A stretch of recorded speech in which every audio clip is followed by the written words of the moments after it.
लगंदा मेला वरी लगंदी मौज। अची रहियो आहे असांजो पंहिंजो सिंधियुनि जो नओं साल। असीं सजाईंदासीं झूलेलाल साईं जूं ज्योतियूं ऐं बहिराणा।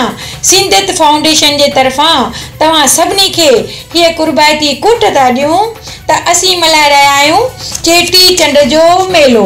सॼी परिवार ऐं दोस्तनि खे वठी अचो, मेले जी मौज वठो। हिन साल असांजो प्रोग्राम में धूम मचाईंदा सुमन खेमलानी ऐं उनजी ग्रुप। त 6 अप्रैल 2019 शाम जो 6 बजे किड पॉप स्कूल जेको खेवरा सर्किल ऐं एक्मे ओज़ोन जे पासे में आहे। हिन मेले में अचण जे लाइ पासिस ज़रूरी आहिनि जेके तव्हां ॾिनल लोकेशन तां वठी सघो था।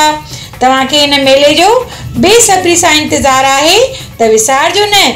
6 अप्रैल 2019 शाम जो 6 बजे किड पॉप स्कूल थाणा में सिंधियत जो मेलो, चेटी चंड जो मेलो। जय झूलेलाल, बेड़ा ई पार।